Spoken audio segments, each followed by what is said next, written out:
amado Mestre Jesus, obrigada por esta oportunidade de podermos compartilhar com os amigos desse momento de aprendizado, que possamos estar aqui conectados ao nosso Mestre Jesus, a espiritualidade do Paulo de Tarso, sempre a nos inspirar, a nos intuir. Que possamos ter uma palestra de rico aprendizado, como é esperado, né, de Adilson, como sempre, mas que possamos absorver, estar receptivos, né, com os ouvidos bem atentos, para novos aprendizados, ou ratificar os conhecimentos que já temos, e que possamos interagir, enriquecendo cada vez mais esse momento. Queria comentar, então, um pouco a respeito disso tudo aí, fazer todo um apanhado. Nós precisamos, então, cada vez mais desenvolver dentro de nós essa certeza de que nós somos seres espirituais. Mas aí vem o seguinte raciocínio, pensamento que é meu. O maior problema, o maior erro do movimento espírita, vou dizer do Brasil, porque eu não conheço muito do movimento espírita do exterior. Aqui no Brasil, o maior erro, a maior falha do movimento espírita brasileiro é o método de ensino do espiritismo, que não incentiva, que não motiva as pessoas a pensarem, não motiva as pessoas a raciocinar, a analisar as coisas.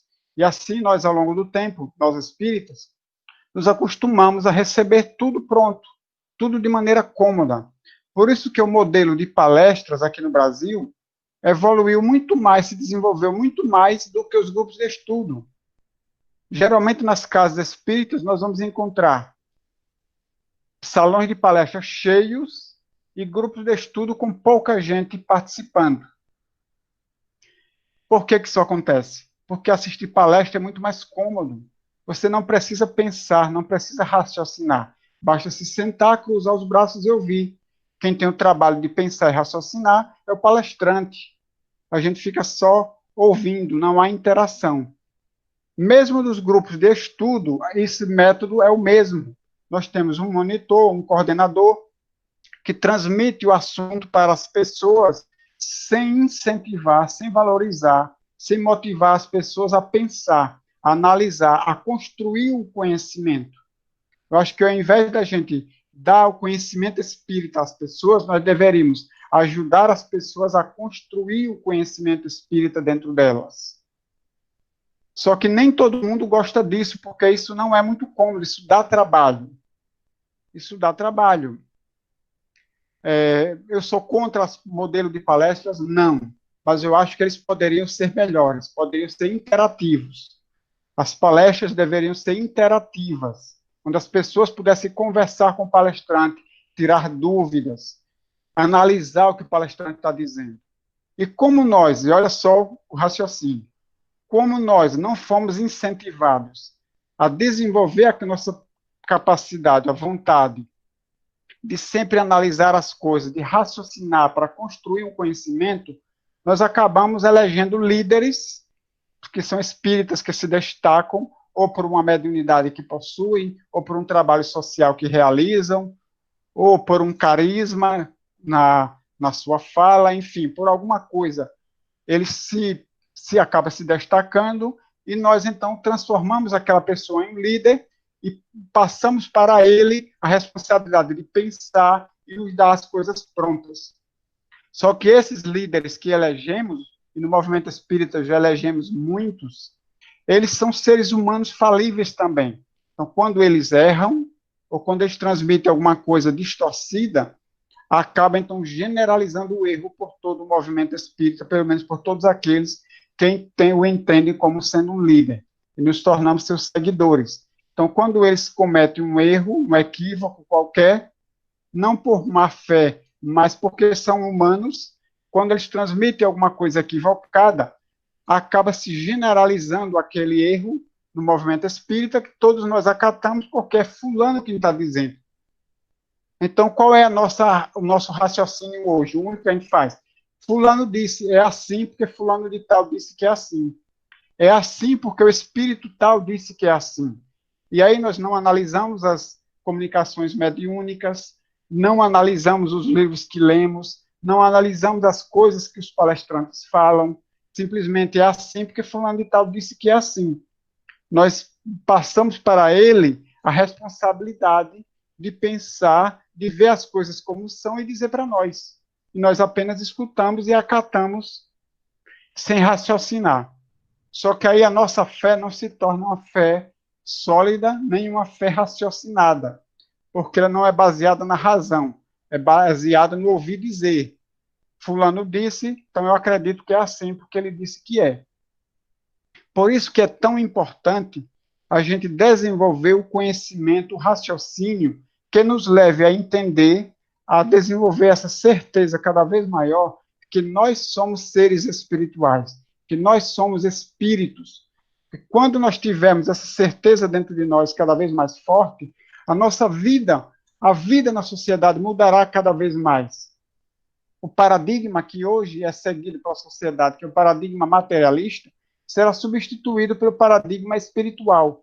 Não na teoria, mas na prática, nas organizações sociais, na vida, na educação das pessoas. Enfim, será o modelo que será seguido pelas pessoas no nosso planeta Terra. Se fala muito em transição planetária hoje no meio espírita, e essa transição ela só acontecerá, só sairemos dessa transição, aliás, quando nós realmente implantarmos na Terra a ideia, o paradigma da imortalidade da alma, que nós somos seres imortais, nós passarmos a viver no planeta Terra de acordo com essa ideia de que nós somos seres imortais.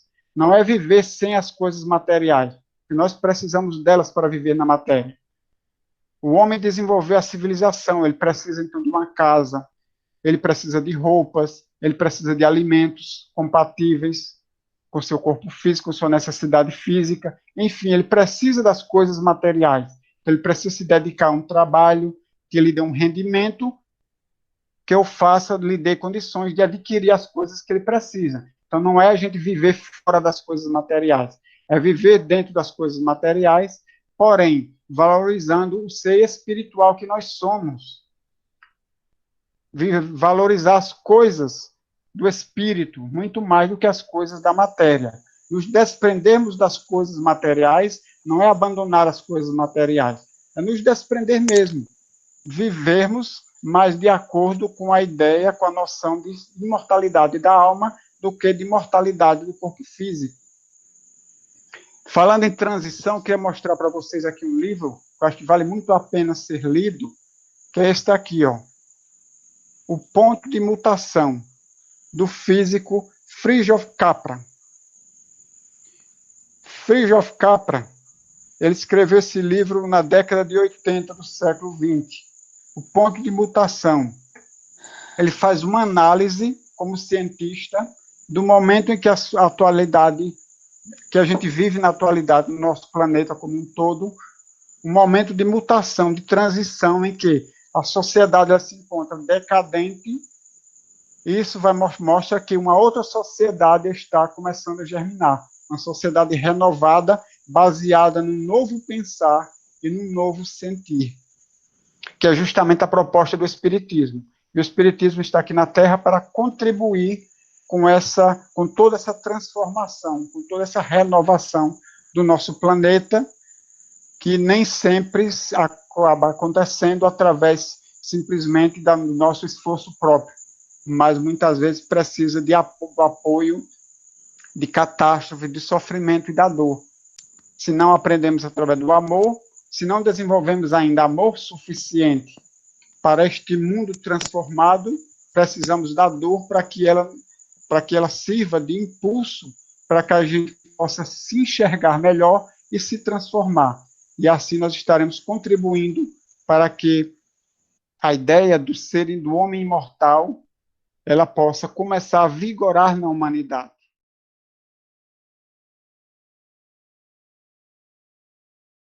Apenas a Adriana escreveu: acredito que alguns têm medo não da morte em si, mas de como ficará os que ficam, principalmente aqueles que dependem da gente.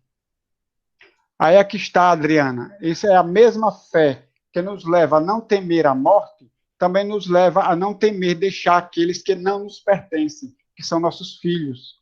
Eles não nos pertencem. Deus nos deu durante um determinado tempo para que nós cuidássemos dele e educássemos. Quando essa tarefa termina, Deus nos leva de retorno à espiritualidade. Nós estamos voltando para a espiritualidade, deixamos nossos filhos na terra, significa que nossa tarefa de educadores, pelo menos nesta encarnação, terminou.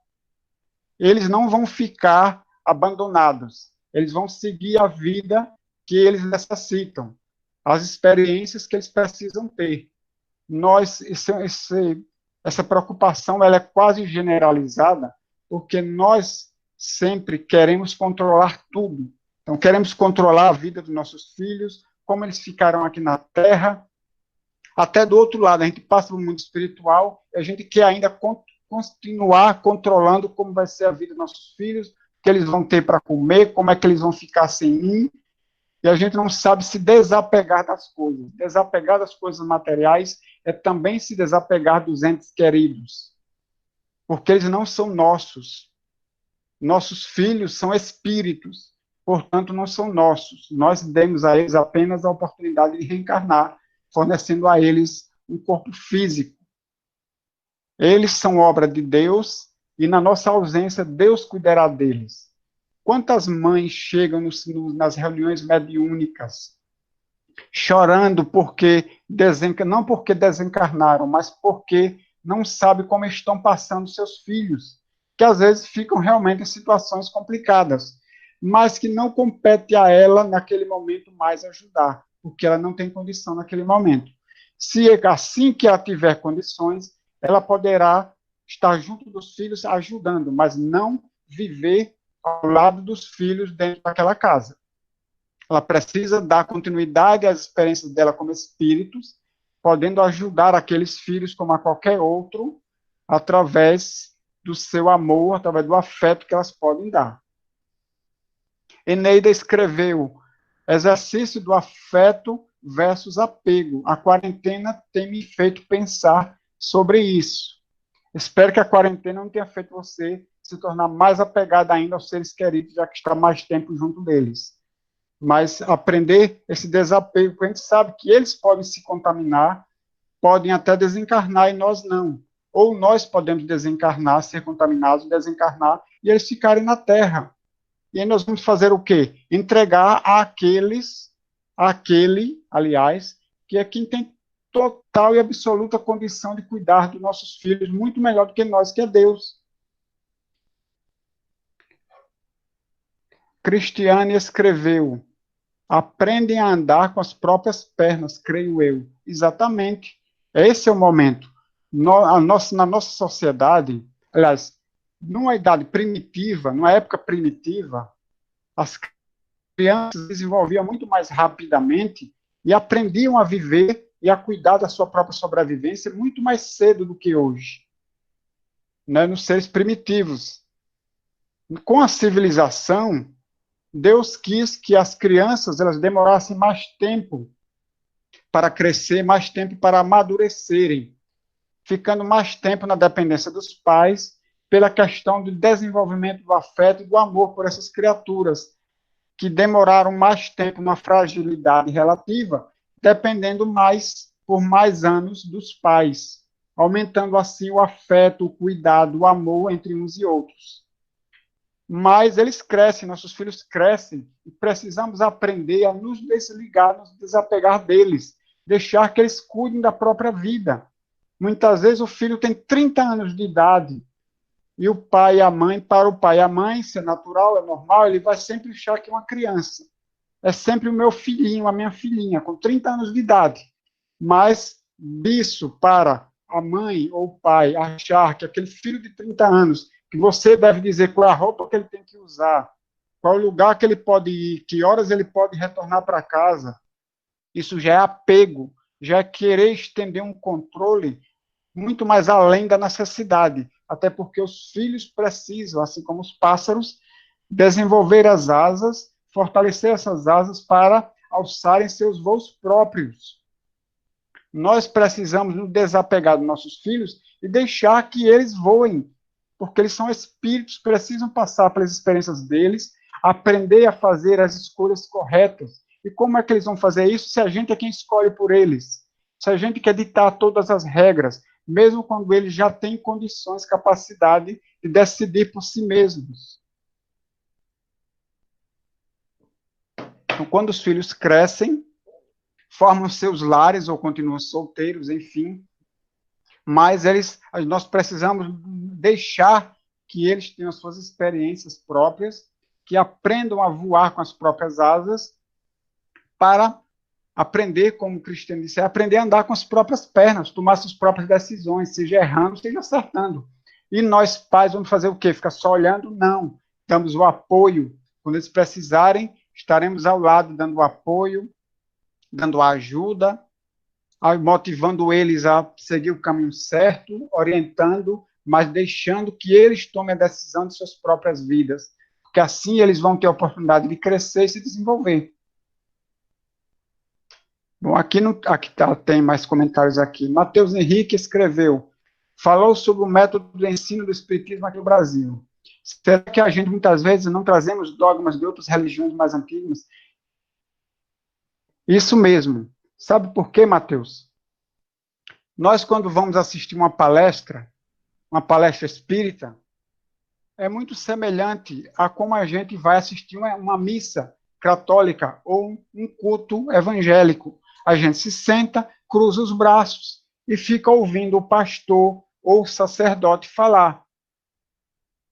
Ele é quem estudou, ele é quem pensou e analisou e transmite para nós. E nós não, como nós nos acomodamos, não fomos treinados, motivados a pensar, preferimos permanecer de braços cruzados só ouvindo. E não questionamos nada e tomamos tudo que é pior. Tomamos tudo que ele diz como sendo certo. Não, mas é assim que o palestrante falou que é. E aí a nossa razão se torna essa, é a razão do ouvir dizer, e não a fé raciocinada, mas é uma fé do ouvir dizer. Só que não foi essa a razão que Kardec falou. Kardec chegou a dizer, é melhor rejeitar 9 verdades do que aceitar uma mentira, um erro. Porque a verdade, se ela for uma verdade, por si só ela acaba se revelando depois. Mas o erro, depois que se espalha, acaba gerando muitos estragos difíceis depois de corrigir. E muitas vezes a pessoa ela vai assistir a palestra e quando sai, o que acontece? Foi o que o palestrante falou hoje na palestra. Ah, nem me lembro mais. Isso é muito comum. A gente não lembra. Por quê? Porque a gente não participou, a gente estava só ouvindo. Eu não tenho nada, repito, contra as palestras. Para mim, elas só deveriam ser interativas. As pessoas deveriam ter a possibilidade de participar, seja com seu pensamento, com suas ideias, com sua opinião, com suas perguntas. E o próprio palestrante, ele poderia, assim como deveria ser nos grupos de estudo, palestrante incentivar as pessoas a raciocinarem, a construir um conhecimento. Mas aí as pessoas vão fazer o quê, então, no centro espírita? Elas vão lá buscar um conhecimento, uma consolação e volta para casa com dúvida? É melhor que ela volte com uma dúvida e em casa ela busque tirar essa dúvida do que ela volte para casa com um erro que para ela é uma certeza, é uma verdade absoluta.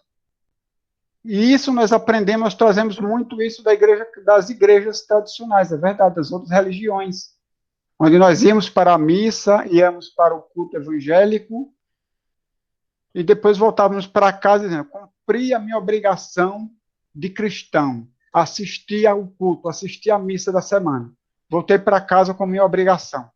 Vamos ver aqui o que tem mais. Adriana ainda escreveu, existe estratégia de ensino, metodologias ativas, que caberia bem nos grupos de estudos. É difícil convencer o pessoal mais conservador, mas acredito que seria interessante tentarmos. Isso é o que tenho procurado fazer, viu, Adriana? Pelo menos nos grupos que eu coordeno, nas aulas que eu ministro, eu procuro sempre incentivar a interação das pessoas. E procuro sempre instigar as pessoas a elas construírem um conhecimento, para elas poderem acabar se interessando pelo estudo, pela capacidade de pensar. No Paulo de Tarso, um método que nós instituímos no grupo de estudo foi o método do grupo de discussão.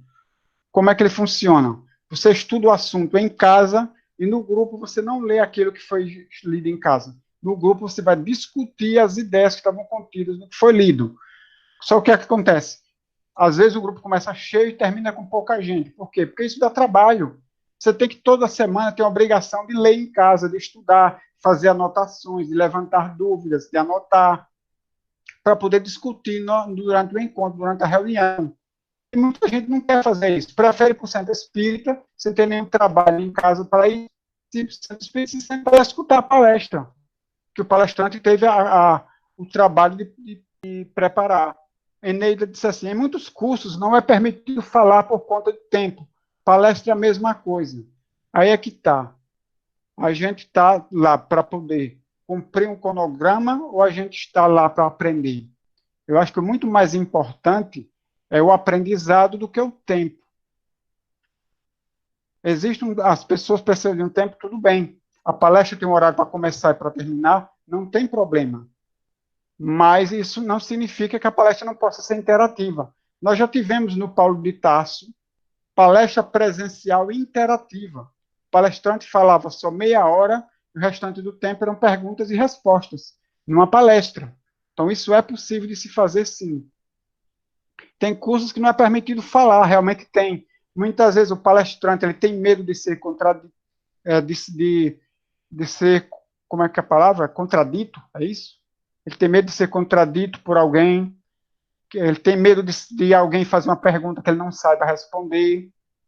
Mas a ideia não é o palestrante ou o coordenador do curso mostrar que sabe tudo. A ideia é ele ajudar as pessoas a construir, junto com ele próprio, um conhecimento. Essa é a ideia.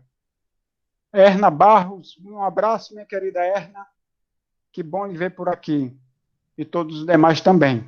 Erna escreveu o seguinte, quando as pessoas, inclusive nós espíritas, falamos perder alguém em consequência da morte física, para muitos a referência é a perda no campo daquilo que é tangível. Exatamente, em corpo físico. Perder o contato, perder o abraço, perder os momentos juntos, perder o colo. A dor da perda é válida, instrumento de crescimento, de desapego. Mas a fé não é abalada quando há a certeza do reencontro da vida. Eu concordo com você, Erna. Concordo com você. O sentimento existe, mas não precisa ser de perda, até porque a gente não perde o contato com aqueles que já passaram para a vida espiritual. Nós podemos nos encontrar com eles e dar um abraço, conversar com eles durante o momento do sono, mas nem sempre. Muitas vezes eles podem estar ao nosso lado sem que a gente veja.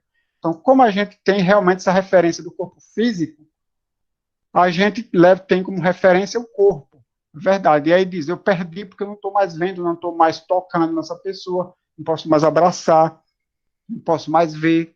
Mas quando nós tivermos a convicção de que somos espíritos, a nossa referência não vai ser mais o corpo, vai ser o espírito. Eu não vou mais dizer, perdi meu filho. Eu vou levar em conta o espírito que ele é e que eu sou. Eu não vou dizer, perdi meu filho, eu vou dizer, meu filho se libertou. Meu filho voltou ao mundo espiritual. E daqui a algum tempo eu vou reencontrá-lo lá, ou poderei encontrar ele em outros instantes, mesmo estando ainda aqui no corpo físico. A dor, ela acontece porque é a dor da saudade, né? E isso, mesmo a saudade, que no momento atual é muito válida, porque a saudade é o sentimento para com alguém que eu gosto. Então, logicamente, sentir saudade, assim como a gente sente saudade de todos vocês, por não estarmos próximos fisicamente, sentimos saudade daquele que partiu para a vida espiritual. Mas não quer dizer que vamos sofrer com isso. Quando meu pai desencarnou, eu derramei lágrimas em diversos momentos, lágrimas de emoção, por me lembrar do exemplo que ele deu de honestidade, de trabalho, de vida correta.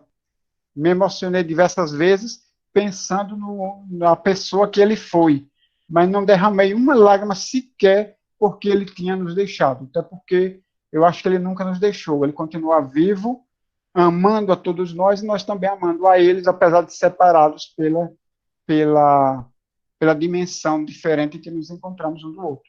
Marcela Colotti, seja em palestra ou em curso, precisamos exercitar a vontade de conhecer, e conhecer para se transformar. Quando o palestrante cita um autor ou obra, dificilmente vamos atrás desse autor ou obra para ler e utilizar o conhecimento para favorecer nosso amadurecimento. Bom, eu não sei, eu citei o livro O Ponto de Mutação de Fritjof Capra. É um livro científico, nem todo mundo gosta dessa linguagem, de ler nessa linguagem, não é um livro espírita, é um livro de física. Aliás, é um livro de física, não, é um livro escrito por um físico. Eu espero que vocês leiam, é muito interessante para quem gostar dessa linguagem. É um livro muito interessante que faz essa análise sobre o momento em que a sociedade mundial está vivendo. É interessante que as pessoas desenvolvam a vontade de conhecer, mas é também importante que aqueles que estão à frente de estudos, aqueles que são palestrantes, que estão à frente de grupos de estudo, que incentivem e motivem, até com o próprio exemplo, as pessoas a estudarem também. Que eles incentivem as pessoas a conhecer, a buscar o conhecimento, e ajudem as pessoas a construir esse conhecimento. Jorge Rocha, meu grande amigo Jorge Rocha, um abraço, Jorge. Jorge escreveu, a interação é muito importante, mas para ter interação em uma palestra, se faz necessário ampliar o tempo. Bom, se for preciso ampliar, se é necessário ampliar o tempo, eu não sei, teria que se ver isso aí, mas como eu disse, nós já tivemos no Paulo de Tarso uma palestra interativa presencial, e ela tinha a duração de 1 hora, era 30 minutos de palestra, e os outros 30 eram interativos, eram perguntas e respostas, tinha a participação do público, né? Era interativo. Então, eu creio que é possível se fazer sim. A grande dificuldade talvez seja encontrar palestrantes que queiram participar desse tipo de palestra, né? Que queiram dar palestra dessa forma, que queiram encarar um público que vai lhe fazer perguntas, que vai discutir ou até mesmo discordar dele. Seria uma palestra em que o palestrante e o público seriam iguais, somente com funções diferentes. O palestrante seria mais um coordenador para poder coordenar aquele processo de interação, mais do que alguém, o detentor do conhecimento e da verdade, que irá passar para os demais. Porque muitas vezes é essa sensação que a gente tem, que o palestrante, ele fala sozinho, ele está lá em cima do púlpito. Ele é o dono da verdade, ele é o detentor da verdade, e nós estamos aqui embaixo como réis mortais apenas para ouvir e aprender com aquele que sabe. E no modelo interativo, o palestrante seria mais real. Ele seria alguém que está aprendendo e construindo conhecimento, tanto quanto os demais. Bom, gente, não tem mais, eu li todas as colocações de vocês aí. Agradeço imensamente a participação de vocês, porque isso ajuda a complementar o assunto, ajuda a enriquecer a palestra com novas ideias, com outros pontos que talvez o palestrante que eu não tenha lembrado de falar, e vocês acabam complementando. Isso é muito legal. Como se fosse a luta do espírito para subir a montanha da transformação moral, da sua transformação, de ser material em ser espiritual. É preciso deixar aquilo para trás. Nós precisamos chegar no mundo espiritual sem nada. Sem nada. Não significa se desliga, deixar para trás todas as coisas materiais aqui na Terra. Se desapegar. Não carregar ainda na nossa mente as coisas que nós deixamos aqui na Terra. Nossos entes queridos, nosso carro, nossa casa, nosso trabalho, nosso dinheiro. Se desapegar disso tudo, mesmo que viva em meio a isso tudo, mas se desapegar-se dessas coisas. Fazer como Jó. Perdeu tudo, era riquíssimo. Perdeu tudo, foi viver na maior pobreza. Ele disse, o Senhor me deu, o Senhor me tirou. Da mesma forma, poderá me trazer de volta. Depois ele se tornou rico novamente. Então, quando ele perdeu tudo e foi viver praticamente na lixeira, ele não perdeu a sua fé. Ele disse, Deus me deu e Deus me tirou. Então, nós precisamos, Lourdinha, deixar para trás tudo aquilo que é material, nos desapegar das coisas materiais para que consigamos subir com mais facilidade essa montanha. E só vamos chegar lá no cume da montanha, que é o objetivo final da evolução, quando nós conseguimos nos desapegar completamente dessas coisas da matéria. Mas não tenhamos pressa, porque nós não temos condições ainda tão cedo de sermos seres perfeitos. Não temos pressa para isso. Aprendamos primeiro a sermos homens e mulheres de bem. Muitas vezes nós queremos já ser anjos, se ainda nem aprendemos a ser homens e mulheres de bem. Basta ver a relação que consta lá nesse texto do Evangelho segundo o Espiritismo. Uma relação enorme de coisas, e Kardec ainda diz, isso aqui não é tudo, mas quem conseguir fazer isso aqui já estará num bom caminho. Ou seja, é muito mais do que aquela lista imensa que Kardec relacionou para sermos homens e mulheres de bem. Então, foquemos nisso no momento. Sermos um pouco melhores a cada dia.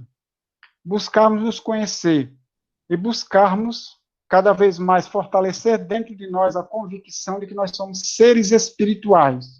Quanto mais nós estivermos convictos disso, mais forte será a nossa fé no futuro, nas coisas espirituais.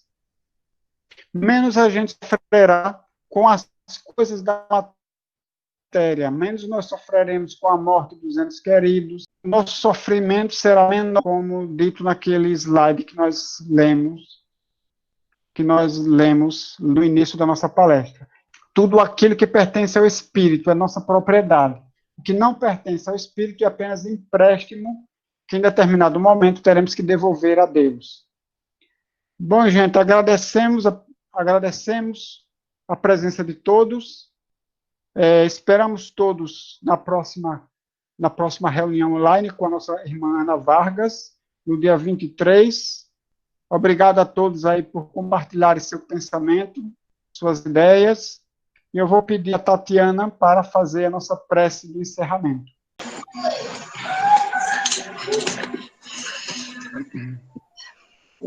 Deus, Pai de infinito amor e bondade, nós te agradecemos por mais essa oportunidade de estarmos juntos, mesmo que através da internet. Agradecemos por essa riqueza de conhecimentos que nos foi passada nessa noite. E te pedimos que nos abençoe, que nos dê muita serenidade durante todo esse momento que nós estamos passando. Que abençoe a todos que estão sofrendo ou passando por alguma dificuldade nesse momento, não só os que estão doentes nos hospitais, mas os que estão em seus lares, passando por dificuldades, sejam elas financeiras, emocionais. Enfim, que tu estejas em cada lar iluminando, protegendo a cada um. Abençoe a todos nós, em especial as mães, pelo seu dia amanhã, as mães que esse dia atípico, né, algumas não vão estar com seus filhos, alguns filhos não vão estar com suas mães fisicamente, mas estaremos unidos no coração e no amor que temos uns pelos outros. Nos abençoa, nos protege, hoje e sempre, que assim seja.